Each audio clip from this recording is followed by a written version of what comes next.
네, 오늘은 11절부터 14절까지 말씀을 중심으로 해서 임박한 구원과 성도의 자세, 이런 제목으로 말씀을 나누도록 하겠습니다. 임박한 구원과 성도의 자세. 벌써 그 제목에서부터 우리가 느낄 수 있는 그런 시대의 긴박함이라는 것이 있는 것 같습니다. 여러분, 잠에서 알람이 울리면 깨어나지 않으십니까? 특히 이제 새벽 예배 나오시는 분들은 알람을 이제 필수적으로 해놓고 주무실 거고, 이제 알람이 울리면 더 자고 싶어도 보통들 아마 일어나실 겁니다. 저도 어젯밤에 잠이 안 와가지고 참 괴롭더라고요. 네. 제가 몇 시까지 깨어 있었는지는 모르겠지만, 제가 계속 자면서 눈을 감고 있으면서도 나는 아직 잠을 자고 있지 않구나, 막 이렇게 자각하면서 계속해서 잠들려고 노력을 했습니다. 그래도 아침에 이제 시간이 되면 알람은 반드시 울리기 마련이죠. 제가 잠을 잤든 못 잤든 알람을 울리게 되어 있습니다. 마찬가지로 우리가 영적으로도 반드시 깨어나야 될 때가 있습니다. 11절 말씀에서 너희가 이 시기를 알거니와 자다가 깰 때가 벌써 되었다, 그렇게 기록하고 있습니다. 여기 시기라는 단어는 헬라어로 그 의미를 보면 단순한 어떤 때를 의미하는 것이 아니라 결정을 내려야 하는 중요한 순간, 결정적인 순간을 이야기할 때 사용되는 단어가 사용된 것을 볼 수 있습니다. 로마 교회 성도들에게 바울이 지금 권면하는 건 그겁니다. 여러분들 지금 깨어야 될 때입니다. 깨어야 될 아주 중요한 결단을 내려야 되는 순간이다, 그렇게 말하고 있는 것입니다. 영적으로 무감각하고 영적으로 나태했었다면 이제는 무조건 일어나야 되는 겁니다. 그동안 영적으로 무감각하고 나태해서 주님이 오시는 시기가 다가오고 있는데, 그때까지도 내가 하나님이 기뻐하시는 삶을 살았든 못 살았든 어쨌든 지금은 이제 일어나야 된다는 거예요. 여러분, 영적으로 일어난다 라고 할 때에 그 다음에 오는 단어는 뭘 것입니까? 왜 일어나야 된다고 생각하십니까? 일어나면 그 다음에 해야 될 일이 있는 거죠. 하루가 시작되는 것처럼 말이죠. 우리가 영적으로 무감각하고 나태해 있다가도 이제는 깨어나서 주님이 우리에게 맡겨주신 일을 이제는 해야 될 때가 되었다라고 하는 것입니다. 그 다음 말씀은 이는 이제 우리의 구원이 처음 믿을 때보다 가까웠다, 그렇게 기록하고 있습니다.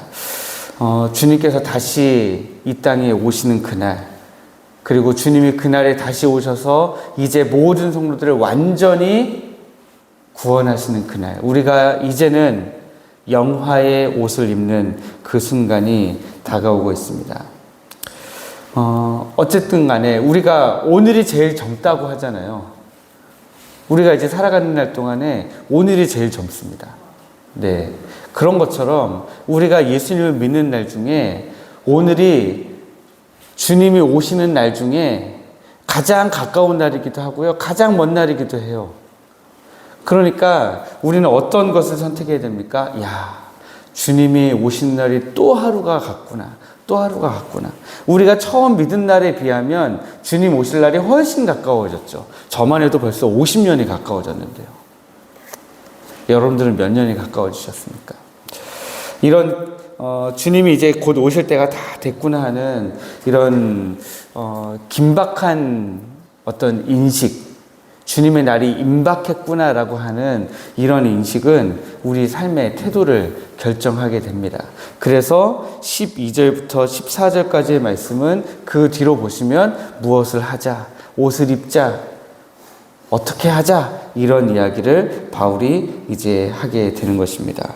그래서 그것을 세 개로 나눠보면 첫 번째로는 그리스도로 옷을 입자라고 하는 것입니다. 14절 말씀을 먼저 보게 되는데요. 주 예수 그리스도로 옷을 입자. 여기 옷 입으라 라고 하는 말은 능동태로 쓰여진 말입니다. 그러니까 좀 적극적으로 이제 옷을 입으라 라고 하는 것입니다. 여러분, 새벽 예배 나오실 때 오늘 새벽 예배는 무슨 옷을 입고 나갈까? 혹시 좀 이렇게 고민을 하다 나오십니까? 아니면 새벽 예배는 일단은 나오고 아침에 이제 다시 제대로 옷을 갖춰 입고 나가야 될 때는 어떤 옷을 입고 나갈지 혹시 마음에 좀 고민을 좀 하시는 편이신가요? 저는 몇 벌 안 되는데 그 조합을 열심히 생각하는 편입니다. 그 몇 벌 안 되는 것에서 어떤 색깔을 골라서 입느냐에 따라서 굉장히 제 이미지가 달라지기 때문에 제가 원래 좀 이미지에 굉장히 신경을 좀 쓰는 편입니다. 네. 그런데 어느 날은 제가 만약에 예를 들어서 아침에 나오는데 오늘은 좀 편하게 입고 가야 되겠다. 오늘 뭐 갑자기 신방 잡히는 일은 없겠지 하고 제가 청바지에 이렇게 입고 나왔다고 생각해 보십시오. 그런데 갑자기 신방을 가야 될 일이 생겼다. 그러면 좀 굉장히 난감하겠죠. 근데 제가 오늘은 신방이 있을 것으로 예상되는 날은 아니에요. 보통 거의 없어요. 그런데 그래도 내가 혹시 모르니까 옷을 좀 갖춰 입고 나갔을 때에 그 마음가짐이라고 하는 것은 굉장히 다르겠죠.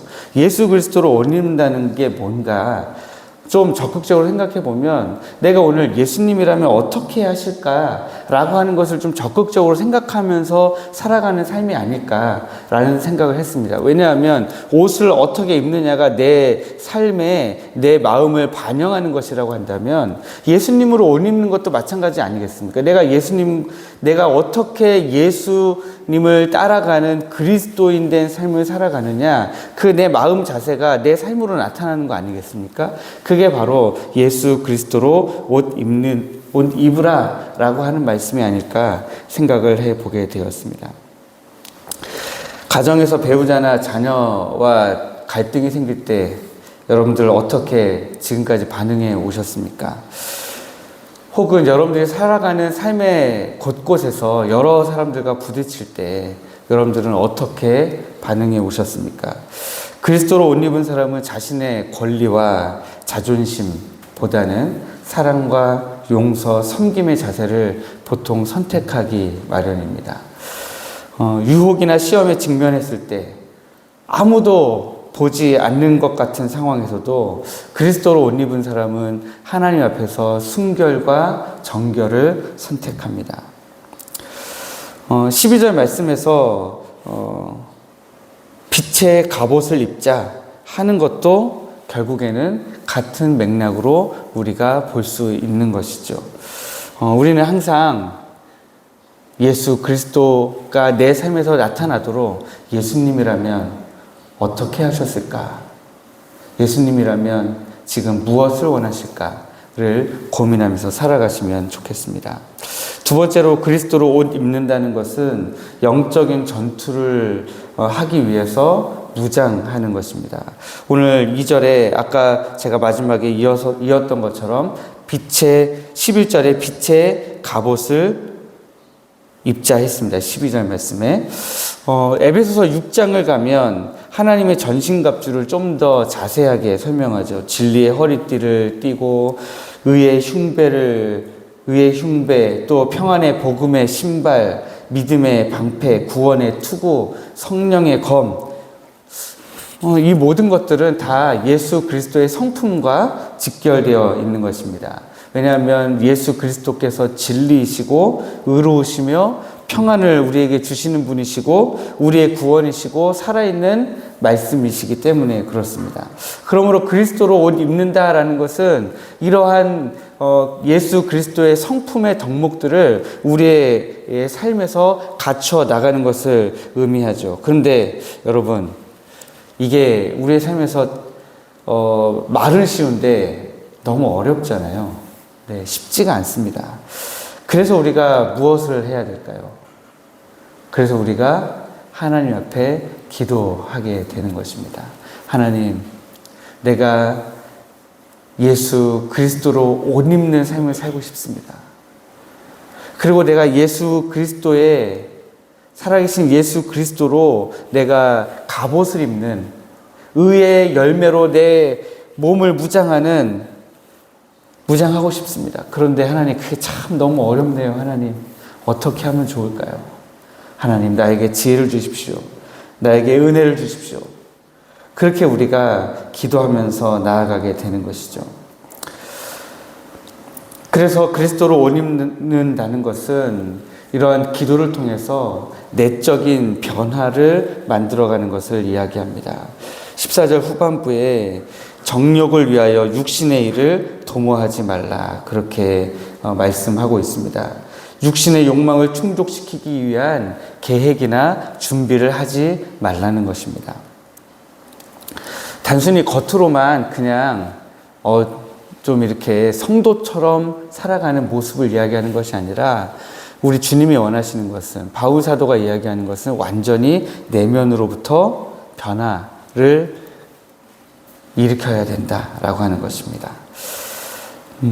갈라디아서 5장에서 바울은 또 성령의 열매에 대해서 이야기합니다. 성령의 열매는 어떤 것입니까? 사랑과 희락과 화평과 오래 참음과 자비와 양성과 충성과 온유, 절제, 이런 것이죠. 이런 것들도 우리가 우리 스스로 맺는 열매는 아닙니다. 열매라는 것은 가지에 붙어 있기만 하면 저절로 맺혀지는 것이기 때문에 그렇습니다. 그러나 우리의 삶에서 이 열매가 맺혀지기를 우리는 뭘 할 수 있습니까? 기도할 수 있는 것이죠. 그래서 우리의 진정한 내면의 변화는 기도의 자리에서부터 시작된다 할 수 있겠습니다. 우리가 이제 자다가 깰 때가 되었는데, 자다가 깨기 위해서 혹은 자다가 깨어서 우리가 무엇을 할 것이냐 하는 그 우리에게 주어진 사명을 이루어가기 위해서 우리가 가장 먼저 지켜야 될 것이 바로 기도다라고 하는 것을 알 수 있는 것이죠. 기도하지 않는 사람은 어떻게 합니까? 13절처럼 낮에와 같이 단정히 행해야 되는데 그렇게 하지 못하고 방탕하거나 술 취하고 음란하고 호색하고 다투거나 시기하게 되는 것입니다. 사랑하는 성도 여러분, 오늘 우리는 임박한 구원의 현실 앞에서 어떤 삶을 살아가야 되느냐라는 것을 살펴봤습니다. 그리고 그 임박한 구원의 현실 앞에서 우리가 그리스도로 옷 입어야 된다라고 하는 것을 말씀드렸습니다. 그래서 여러분, 항상 내가 예수님이라면 어떻게 하셨을까라는 것을 늘 기억하시면서 이 질문에 대한 답을 하는 삶을 한번 살아가 보시면 좋겠습니다. 두 번째로는 영적인 전투를 위해 예수 그리스도의 성품을 닮아가는 우리 모두가 되었으면 좋겠습니다. 세 번째는 내적인 변화를 위해서 아버지 앞에 엎드려 기도하는 것으로부터 시작하시는 여러분들 되기를 주님의 이름으로 축복합니다. 자다가 깰 때가 되었으니 이는 이제 우리의 구원이 처음 믿을 때보다 가까웠습니다. 이 말씀을 기억하시면서 이제 임박한 구원의 날을 소망하는 그 기대 가운데 우리가 살아가기를 원합니다. 오늘 하루 여러분들이 이 땅을 살아가시면서, 오늘 하루를 살아가시면서 이 기도가 오늘 새벽에 우리가 함께 나눈 이 말씀을 기억하시면서 하나님, 나의 발걸음을 붙들어 주시고 나의 입술을 붙들어 주시고 하나님, 내 마음을 붙들어 주옵소서. 함께 기도하시는 여러분들 되시기를 주님의 이름으로 축복합니다.